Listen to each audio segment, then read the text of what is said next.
On the morning of August 15, 1945, a voice never before heard by ordinary Japanese citizens crackled across every radio in the empire. Emperor Hirohito, speaking in formal court Japanese that many could barely understand, announced that Japan had accepted the Potsdam Declaration and was surrendering unconditionally. For the first time in history, the land of the rising sun had been defeated. Cities were smoldering ruins. Hiroshima and Nagasaki had been erased by single bombs that defied comprehension. The Imperial Navy lay at the bottom of the Pacific. Millions of soldiers across Asia and the Pacific were told to lay down their rifles and go home. For almost every one of the 6 million Japanese troops still under arms, the war ended that day.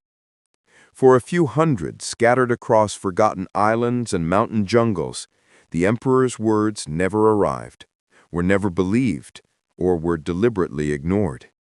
These men became known as Zanryu Nihonhei, residual Japanese soldiers, or, more commonly, holdouts. Some fought on for months, some for years. A handful fought for decades. One man fought until December 18, 1974, 29 years, 3 months, and 16 days after the emperor told the world the war was over. This is their story, the last samurai of the 20th century. The phenomenon began almost immediately. On Saipan, Peleliu, Okinawa, and dozens of smaller islands, small groups of Japanese soldiers refused to surrender, even after their garrisons had been annihilated. American troops learned to expect last-man attacks weeks after an island was declared secure. On Okinawa alone, more than 1,000 armed Japanese were flushed out or killed in the 6 months following the end of organized resistance. Many simply melted into caves and forests, determined to die fighting rather than face the shame of captivity. But dying proved harder than expected. The Americans left. Civilian life slowly returned. Years passed, and still, in hidden caves on Guam, in mountain huts on Mindanao, in dense jungle on Morotai, Japanese soldiers kept watch with rusting Arisaka rifles, waiting for orders that would never come. The most famous of all was Second Lieutenant Hiroo Onoda. Born in 1922 in the rural village of Kamakawa in Wakayama Prefecture, Onoda was working for a trading company in China when he was drafted in 1942. He excelled at the rigorous Nakano Intelligence School, learning guerrilla warfare, propaganda, sabotage, and espionage. In December 1944, he was sent to Lubang Island in the Philippines, a 100-square-mile speck of mountain and jungle 75 miles southwest of Manila, with specific orders from Major Yoshimi Taniguchi of the 14th Area Army: hold the island at all costs, destroy the airfield and harbor if the Americans landed, and under no circumstances surrender or take your own life. It may take 3 years, it may take 5, but Japan will come back for you, Taniguchi told him. The Americans landed on Lubang on February 28th. Onoda and his tiny group dynamited fuel dumps, cut telephone lines, and vanished into the mountains with 3 enlisted men: Corporal Shoichi Shimada, Private First Class Kinshichi Kozuka, and Private Yuichi Akatsu.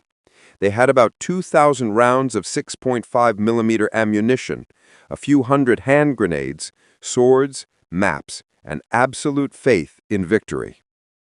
For the first year, they operated as textbook guerrillas. They ambushed patrols, raided villages for food, and killed anyone they believed was collaborating with the enemy. The local population lived in genuine terror. Farmers refused to work fields near the mountains. Children were warned that the mountain devils would get them if they strayed too far. Then the leaflets began to fall. In late 1945, American planes dropped thousands of flyers announcing the war was over. They included photographs of Japanese generals surrendering, newspaper headlines, even family pictures. Onoda examined them through a magnifying glass and declared them forgeries. The grammar was slightly off. The paper quality was wrong. The family photos were obviously staged. It was all part of a grand deception to make them surrender and lose honor. In 1948, the drops became more personal. Onoda's own family sent letters and photographs. His brother, Toshio, wrote that their father had died, that their mother was waiting, that Japan was at peace. Onoda read every word and concluded his brother was being forced to write under American guns. Yuichi Akatsu was the first to break. After nearly 5 years of eating nothing but bananas, wild yams, and stolen rice, of constant malaria and skin infections, he left the group in 1949 without a word. 6 months later, he walked into a Philippine police outpost and surrendered. The news made headlines around the world. A Japanese soldier emerging after 5 years. Search parties swept Lubang. Loudspeakers blared messages. Onoda heard them all and dismissed them as tricks. Akatsu had been brainwashed. The search was a trap. Now, only 3 remained. They developed an almost monastic existence. They rose before dawn, drilled, cleaned their rifles religiously, repaired uniforms with needle and thread stolen from village clotheslines. They kept meticulous diaries on whatever paper they could find. They moved camp every few months, erasing all traces. When their boots wore out, they made new ones from cowhide. When ammunition ran low, they fired only at absolute need, usually to kill a cow for meat or to drive off search parties. In 1952, the Japanese government mounted its biggest effort yet. Planes dropped care packages containing fresh uniforms, food, medicine, family letters, and current newspapers showing Tokyo's recovery. Onoda read the newspapers cover to cover and declared them the cleverest forgery yet. Why would real newspapers waste ink on baseball scores and department store ads? It was meant to lower their guard. Corporal Shoichi Shimada began to waver. The endless isolation, the constant hunger, the knowledge that everyone they had ever known believed them dead, it wore on even the strongest spirit. On May 19, 1954, during a raid on a village for food, Shimada was shot in the leg by a local patrol. With no antibiotics, gangrene set in quickly. Onoda and Kozuka carried him on a stretcher for days, but he died in agony in the jungle.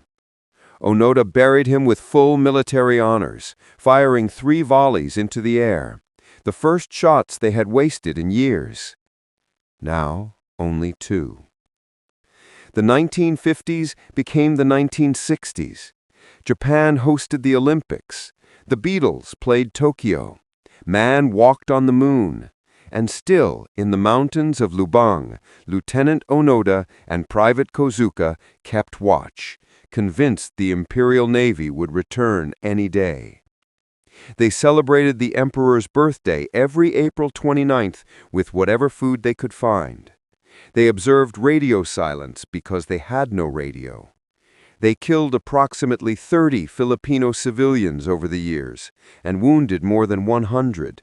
Farmers they believed were enemy scouts. Police they believed were American mercenaries. Their uniforms were now patchwork quilts of stolen cloth. Their hair and beards grew long. Their skin turned leathery from constant sun and malnutrition. Yet their rifles remained immaculate, cleaned daily with coconut oil and cloth torn from parachutes dropped decades earlier. In October 1972, everything almost ended. Desperate for rice, Onoda and Kozuka decided to burn a farmer's harvest as economic warfare against the occupation regime. They were spotted. Philippine police opened fire. 55-year-old Kinshichi Kozuka, who had spent exactly half his life hiding in the jungle with Onoda, was shot dead. Onoda escaped with a bullet graze on his arm and disappeared deeper into the mountains. The death of Kozuka made front pages worldwide. A Japanese soldier killed in combat in 1972? The Japanese government launched another massive search. Planes, helicopters, thousands of leaflets. Nothing. Onoda had become a myth. Enter Norio Suzuki. Suzuki was a 24-year-old college dropout who had decided his life mission was to find three things before he died: the Loch Ness Monster, a live giant panda, and Lieutenant Hiroo Onoda. He had already failed at the first two. In February 1974, he arrived on Lubang with a backpack, a camera, and no plan except to walk the mountains shouting Onoda's name. After 4 days, he found him. Onoda emerged from the jungle with his rifle leveled. Suzuki raised his hands and calmly explained he was Japanese, that the war had ended almost 30 years ago, and that he had come to bring Onoda home. Onoda replied that he would only surrender to his direct commanding officer. Suzuki took photographs, the first images of Onoda in 30 decades, and promised to return with Major Taniguchi. Back in Japan, the government tracked down the retired bookseller Yoshimi Taniguchi, now 52 and overweight. They flew him to Lubang in his old uniform, specially let out at the waist. On March 9, 1974, in a small clearing deep in the mountains, Hiroo Onoda, 52 years old, thin as a rail, hair streaked with gray, stood at rigid attention in his patched uniform, Arisaka rifle slung, family sword at his side. Major Taniguchi read the formal order relieving him of duty. Onoda saluted, tears streaming down his face for the first time in 30 years. He handed over his perfectly maintained rifle, still with 500 live rounds, 5 hand grenades, his sword, and the dagger he had used to kill Filipinos he believed were enemies. The world went mad for the story. Onoda was flown to Manila, then Tokyo. Crowds of thousands greeted him at the airport. He met Emperor Hirohito, now Showa, no longer divine in the new constitution. He was given a hero's pension and invited on every television show. His memoir, No Surrender, My 30-Year War, became an instant bestseller. But the Japan he returned to was not the Japan he had left. Tokyo was a forest of neon and skyscrapers. Young people wore bell-bottoms and listened to rock music. The warrior code of Bushido was something studied in history books, not lived. Onoda found modern Japan materialistic and soft. After only a year, he emigrated to Brazil, where he bought a cattle ranch in the Japanese colony of São Paulo State. There, among people who still understood rural values, he finally found peace. He married in 1976, returned to Japan in 1984 to start a survival camp for children, and lived quietly until his death in 2014 at age 91. But Onoda was not the last. 9 months after Onoda's surrender, on December 18, 1974, Indonesian soldiers on the island of Morotai discovered Private Teruo Nakamura hiding in a tiny 20-square-foot hut made of palm leaves. Nakamura, a Taiwanese aborigine conscripted into the Imperial Army, had been hiding completely alone since 1944. He had built elaborate traps, lived almost entirely on bananas, and emerged only at night. His rifle no longer functioned. He spoke no Japanese, only his native Amis language. When told the war had ended 30 years earlier, he simply nodded and asked for cigarettes. Nakamura received far less fanfare than Onoda. As a Taiwanese, he was not granted Japanese citizenship or a full pension, only about $1,000 USD and a ticket home to Taiwan, where he died of lung cancer in 1979. There were others. In January 1956, 2 Japanese soldiers emerged from the jungle on Guam, 11 years after the war. Sergeant Masashi Ito was found on Guam in 1960, still wearing his uniform. Captain Fumio Sakibara surrendered on Tinian in 1952. Corporal Nobuo Kimura was discovered on Mindanao in 1961. Some holdouts committed suicide when they finally accepted the truth. Others died in shootouts rather than surrender. A few simply vanished forever. The longest holdout of all may have been a soldier known only as Captain Sake on an island in the Carolines, reported alive by locals as late as 1981, though never officially confirmed. These men were not insane. They were the ultimate expression of the Bushido Code drilled into every Japanese soldier. Death before dishonor, absolute obedience, loyalty unto death. In a culture that taught surrender was worse than suicide, these holdouts were the only ones who followed that teaching perfectly. Today, Lubang is a quiet tourist island. Hikers visit Onoda's old campsites. Children in Japan learn his story as a cautionary tale about blind obedience, or in more nationalistic circles, as proof of unbreakable Japanese spirit. But in the end, Hiroo Onoda, Teruo Nakamura, and the hundreds of others were not fighting for Japan. Japan had moved on generations earlier.